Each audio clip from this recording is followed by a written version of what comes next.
জীবনের কঠিন সময়ে যখন মনে হয় সব শেষ, তখন ভাবুন সেই ছোট্ট বীজটির কথা, যা মাটির নিচে অন্ধকারে একলা পড়ে থাকে। মাটির গভীর অন্ধকারে বীজটি ভাবে তার জীবন বুঝি শেষ, অথচ সে জানে না তাকে কবর দেওয়া হয়নি, বরং রোপণ করা হয়েছে। প্রচণ্ড চাপে যখন দম বন্ধ হয়ে আসে, মনে রাখবেন হীরা তৈরি হতেও কয়লাকে হাজার বছর মাটির নিচে অসহ্য চাপ সইতে হয়।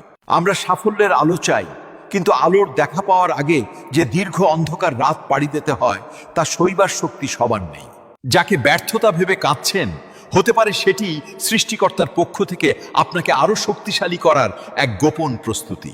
জীবনে পাওয়া আঘাতগুলো কষ্ট দিতে আসে না, বরং এগুলো আসে আপনার ভেতরের ঘুমন্ত সম্ভাবনাকে প্রবলভাবে জাগিয়ে তোলার জন্য। নদীর জল পাথর কেটে পথ তৈরি করে শক্তির জোরে নয়, বরং অবিরাম প্রচেষ্টায়। তাই হাল ছাড়ার আগে শেষবার আরেকবার চেষ্টা করুন। মনে রাখবেন, সূর্য ডোবার অর্থ দিন শেষ নয়, বরং এটি ইঙ্গিত দেয় যে আগামীকাল সকালে নতুন সূর্যোদয় আপনার অপেক্ষায় আছে। আপনার আজকের এই চোখের জল আর পরিশ্রম বৃথা যাবে না, কারণ ইতিহাস সাক্ষী, ধৈর্যশীলরা দেরিতে হলেও তাদের প্রাপ্য বুঝে পায়। তাই নিজেকে দুর্বল ভাববেন না।